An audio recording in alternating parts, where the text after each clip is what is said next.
नमस्कार। आज हमारे पास विश्लेषण के लिए काफी दिलचस्प चीज है। हाँ, क्या है?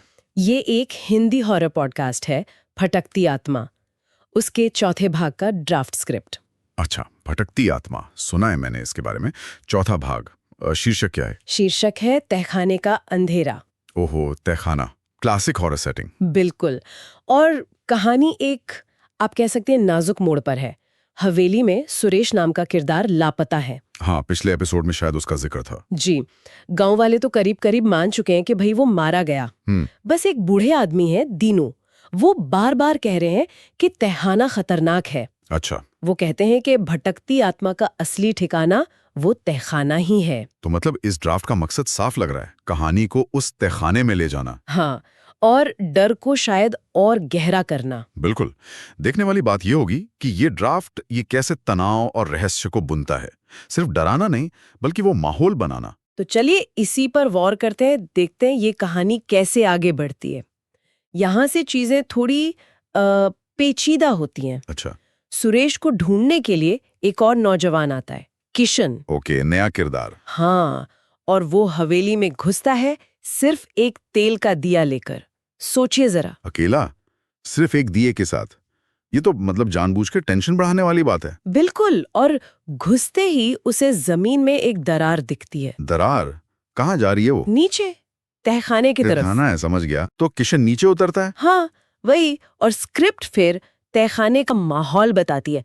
बहुत ज्यादा नमी, अंधेरा, घुटन वाला। टिपिकल तहखाना। लेकिन इसमें एक और बात है। दीवारों पर खून से बनी एक औरत की डरावनी आकृतियां हैं। खून से? हाँ, और उनकी आंखों से भी जैसे खून बह रहा है। बाप रे, ये तो काफी विजुअल और भयानक है। ये सिर्फ माहौल नहीं है, एक तरह का अपशकुन है। सही कहा। ये सीधे मतलब अंदर तक हिला देने वाली इमेज है। और फिर किशन क्या करता है? वो वहीं होता है। और तभी उसे एक आवाज सुनाई देती है, फुसफुसाहट। आत्मा की। हाँ। आवाज पूछती है, तुम मुझे ढूंढने आए हो या खुद मरने? ओहो, ये सीधा टकराव है। मतलब आत्मा सिर्फ महसूस नहीं हो रही, वो बात कर रही है। जी।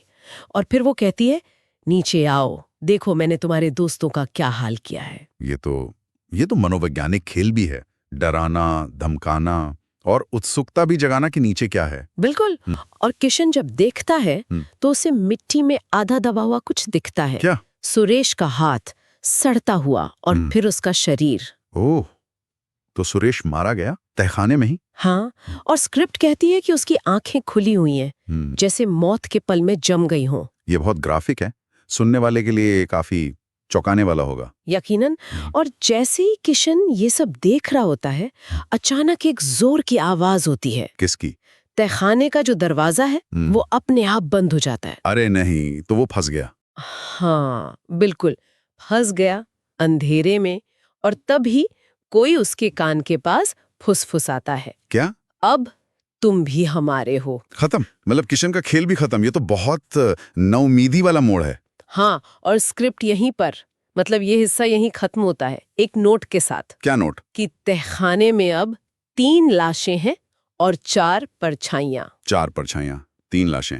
सुरेश और शायद पहले के 2 लोग, पर चौथी परछाई ये रहस्य छोड़ दिया। हाँ, और साथ में ये भी लिखा है कि अगले भाग में, यानी भाग 5 में, उस औरत की कहानी बताई जाएगी जिसकी आत्मा भटक रही है। अच्छा, तो ये क्लिफ हैंगर है अगले एपिसोड के लिए हुक। तो हमने देखा कि कैसे ये ड्राफ्ट डर को धीरे धीरे बढ़ाता है। किशन का अकेलापन, तहखाने का माहौल। हाँ, फिर वो आवाज, वो भयानक खोज, सुरेश की लाश, और आखिर में वो दरवाजा बंद होना। और वो आखिरी फुसफुसाहट, पूरी तरह से जाल में फंस जाने का एहसास। बिल्कुल। स्क्रिप्ट ने माहौल, रहस्य, आवाज और सीधे टकराव का इस्तेमाल किया है। और वो दरवाजे का बंद होना, वो एक पॉइंट ऑफ नो रिटर्न है। कहानी में बचने की उम्मीद खत्म। हाँ, ये काफी प्रभावी लगता है। और वो सवाल छोड़ जाता है कि आखिर वो औरत कौन थी। जी। ये अगले भाग के लिए अच्छी उत्सुकता पैदा करता है। ये सब देखकर एक सवाल मन में आता है। क्या? कि अक्सर ऐसी कहानियों में तहखाने या अटारी या बंद अंधेरी जगह यही क्यों इतनी डरावनी होती हैं? ये अच्छा सवाल है। शायद ये हमारे किसी अंदरूनी डर को छूती हैं। जैसे बंद हो जाने का डर, क्लॉस्ट्रोफोबिया, या फिर अंधेरे का डर, जहाँ कुछ भी छिपा हो सकता है। अनजाने का डर। हाँ, अनजाने का डर। या शायद शायद ये जगह हमारे अपने मन के अंधेरे कोनों की तरह होती हैं, जहां हम जाने से डरते हैं। ये एक दिलचस्प पहलू है सोचने के लिए कि ये बाहरी डर असल में हमारे अंदर के किन डरों का प्रतीक है। बिल्कुल, इस पर सोचा जा सकता है।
बिल्कुल। स्क्रिप्ट ने माहौल, रहस्य, आवाज और सीधे टकराव का इस्तेमाल किया है। और वो दरवाजे का बंद होना, वो एक पॉइंट ऑफ नो रिटर्न है, कहानी में बचने की उम्मीद खत्म। हाँ, ये काफी प्रभावी लगता है। और वो सवाल छोड़ जाता है कि आखिर वो औरत कौन थी। जी, ये अगले भाग के लिए अच्छी उत्सुकता पैदा करता है। ये सब देखकर एक सवाल मन में आता है क्या? कि अक्सर ऐसी कहानियों में तहखाने या अटारी या बंद अंधेरी जगह यही क्यों इतनी डरावनी होती हैं? ये अच्छा सवाल है।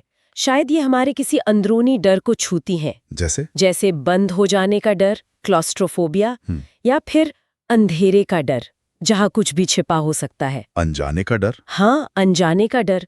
या शायद ये जगहें हमारे अपने मन के अंधेरे कोनों की तरह होती हैं, जहाँ हम जाने से डरते हैं। ये एक दिलचस्प पहलू है सोचने के लिए कि ये बाहरी डर असल में हमारे अंदर के किन डरों का प्रतीक हैं। बिल्कुल, इस पर सोचा जा सकता है।